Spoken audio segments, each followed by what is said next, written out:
Tumeelewana eh? Faida ya tatu, kulinda miundombinu jamani. Kulinda miundo barabarani, kuna yale mataa ya kuongoza watumiaji wa barabara, si ndio eh? Si ndio eh? Kuna madaraja, si ndio eh? Na kuna junctions ile ni miundombinu ambayo imejengwa na serikali kuhakikisha tunasafiri salama, si ndio eh? Utakapoendesha gari vibaya, ukashindwa kumkopa mtu, ukaacha akaenda kugonga mataa ya barabarani akayavunja, kwa sababu umeshindwa kumkwepa tu, naye ameogopa kukugonga, kaenda kugonga zile nguzo, mataa ya kuongoza magari, unakuta mpaka aje kurekebishwa bajeti yake ikae upya, sio leo. Kapata ajali, kaenda kugonga daraja limevunjika na linaunganisha kijiji kimoja na kingine, sawa eh? Na zahanati haipo kijiji hiki, ipo kijiji cha pili. Ina maana wagonjwa huko walikuwa wanaenda kutibiwa kule kupitia daraja ambalo mmeligonga tayari. Tumeelewana eh? Mfano hapa Mbezi kwa Msuguri, ninaona mataa yasipokuwepo foleni pale Kimara, ninaona Ubungo pale mataa ya kizima, nusu saa tu waga mnaonaga foleni yake. Leo hii wewe umeagonga mpaka waje wakae wayatembeze upya, tayari tutachelewa kazini, foleni kubwa, sawa. Na gharama sasa hivi za mafuta yamepanda bei. Ukikaa foleni gari lipo linaunguruma muda wote, mafuta pale yanafanyaje? Yanaenda. Asikudanganye mtu, ukiwa umeliwasha gari vile linaunguruma utembei, mafuta yaendi, ile engine bado inakula mafuta pale, hakuna ulichokizuia. Faida ya tatu, kuongeza usalama wa watumiaji wote wa barabara. Utakapokuwa unafanya udereva wa kujiami, utakuwa unajiongezea uhakika wa kuwa mimi nipo salama. Mimi namlinda dereva wa mbele yangu, wa nyuma yangu, na kushoto kwangu. Wa mbele yako naye atakwambia nipo salama, nalindwa na nyuma yangu, na mimi wa nyuma yangu ndo namlinda.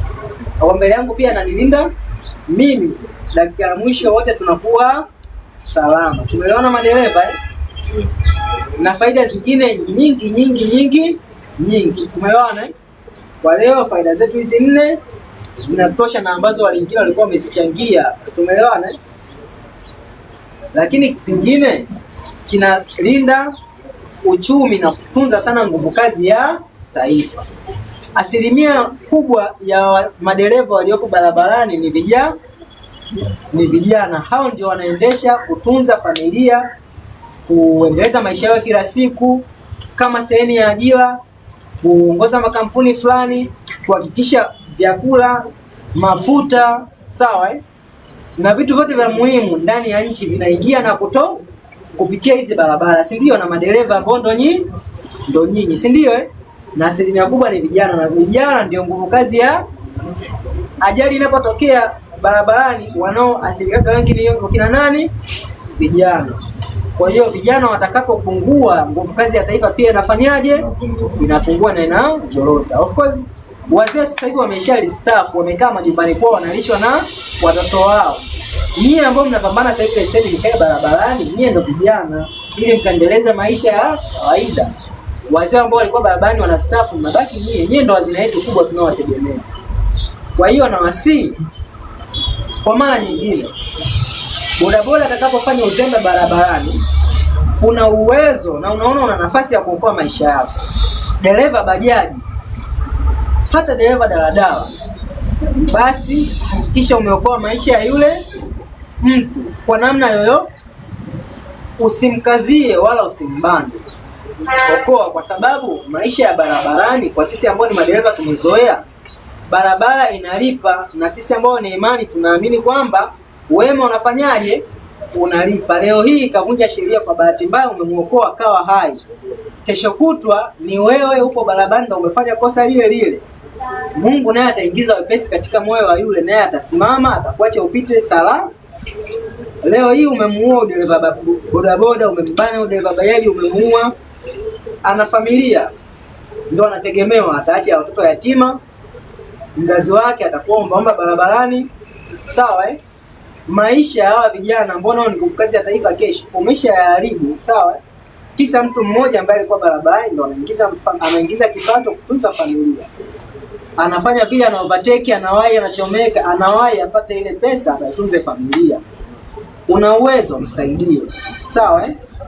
Umeshindwa, simama, Sawa, ni bora ukapigiwa honi bomba unasababisha foleni, lakini umefanya jambo la muhimu, umeokoa uhai wa mtu. Na wewe mtembea kwa miguu ambaye uko nyumbani unatuangalia kupitia live yetu, unapokuwa umeruhusiwa na mataa yanayoongoza watembea kwa miguu ambao mara nyingi huwa yana alama nyekundu na kijani, unapokuwa umeruhusiwa na taa ya kijani, unapopita sio pita, ila pita kukiwa salama. Inamaanisha nenda, ila nenda kama kuna usalama. Tumeelewana eh? Kama unaona barabara ndio limeruhusiwa lakini bado magari yanaendelea kupita, usilazimishe kufanyaje kupita, simama kwa ajili ya kuokoa uhai wako. Madereva nao ni binadamu na sio kila mtumiaji wa barabara amesoma na anajua sheria za usalama ipaswavyo. Tumeelewana eh? Linda sana usalama wako. Tumeelewana eh? Kingine, napenda sana kuwashukuru kwa kuungana na sisi Eminence Driving School katika darasa leo la Jumamosi, si ndio? Na imani kila mtu ameenjoy kipindi, au kuna ambaye hajaenjoy kipindi? Kuna ambaye hajaenjoy kipindi? Tumeenjoy wote, si ndio eh? Na tulikuwa wote, na kuna wafuasi wengi walikuwa wanatufuata mtandaoni, pia walikuwa wanauliza maswali kupitia mtandao na tulikuwa tunayafanyaje? Tunayajibu. Tunawakaribisha sana na tunawaomba muendelee kujumuika na sisi, kuzifuata social media zetu, page zetu, Instagram, Facebook, YouTube.